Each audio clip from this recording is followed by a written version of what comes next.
दिल्ली में कानून व्यवस्था सुधरने का नाम नहीं ले रही है और इस बार भुगत भोगी हैं बीजेपी की सचिव वानी त्रिपाठी जी, जो इस वक्त हमारे साथ हैं। उनके साथ भी बीती रात कुछ ऐसा ही हुआ। सबसे पहले आपसे जानना चाहती हूँ, बीती रात क्या घटना हुई आपके साथ, कहाँ से कहाँ ट्रैवल कर रही थी? मैं बसंत विहार से ग्रेटर कैलाश की तरफ जा रही थी एक मीटिंग खत्म करके, और बहुत बड़ा जाम था। स्कॉर्पियो आई और पीछे से मेरी गाड़ी को बुरी तरह से इसने टक्कर मारी। मेरी गाड़ी का टायर फट गया और जो पैसेंजर सीट थी जहाँ मैं बैठी थी वहाँ पर वो इंटरलॉक हो गया, क्योंकि वो गाड़ी बिल्कुल धंस चुकी थी। उसके बाद ये 4-5 लोग निकले, नशे में धुत थे। इन्होंने कोशिश की कि किसी तरह गाड़ी में अंदर घुसें और मुझे पकड़ने की कोशिश की। मेरा ड्राइवर बहुत स्पॉन्टेनियस थिंकिंग वाला लड़का है। उसने इतनी देर में जाकर स्कॉर्पियो से चाबी निकाल ली और मैंने उससे ज़ोर से कहा कि मुझे गाड़ी में लॉक कर दो। जितनी देर में पीसीआर वैन आई, ये लोग कोशिश करते रहे कि किसी तरह विंडो नीचे हो, दरवाज़ा खुले, कोशिश करते रहे, नॉक करते रहे, उसे अपशब्द कहते रहे।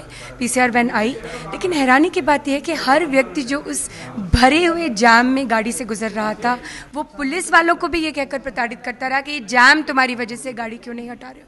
गाड़ी का टायर फट चुका था, गाड़ी किसी भी हालत में नहीं थी कि वहाँ से मूव की जा सके। लेकिन सवाल ये है कि एक शहर जो अपने आप को संवेदनशील बनाने की कोशिश कर रहा है 16 दिसंबर के बाद, उसे बहुत और पृथक मेहनत करनी पड़ेगी महिलाओं के प्रति। संवेदनहीनता मानती हैं आप इसे दिल्ली वासियों की, या कानून व्यवस्था चरमरा गई है, कुछ भी नहीं है? ये कन्वर्जेंस है, मुझे लगता है सारी चीज़ों का समागम है।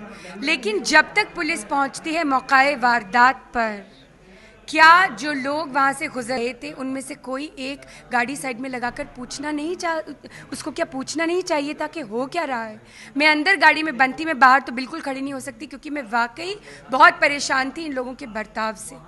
दूसरा सवाल ये है कि जब हम महिलाओं की सुरक्षा की बात करते हैं, एक समाज, एक शहर, उसको एक विश्लेषण तो करना पड़ेगा ये देखने के लिए कि वो महिलाओं की सुरक्षा। पुलिस का रिएक्शन बहुत स्पॉन्टेनियस था, आप उससे, उनकी कार्रवाई से खुश हैं क्या? एसएचओ साहब ने इसकी कॉग्निजेंस ली, उसका मुआयना किया।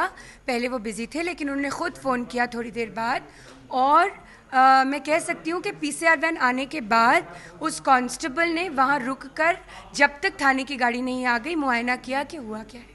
लेकिन क्या पकड़े गए असली उसके पीछे वारदात के कौन थे, गाड़ी किसकी थी, क्या कुछ सब लोग आइडेंटिफाइड हैं और उसके बारे में हम शिकायत दर्ज करा चुके हैं।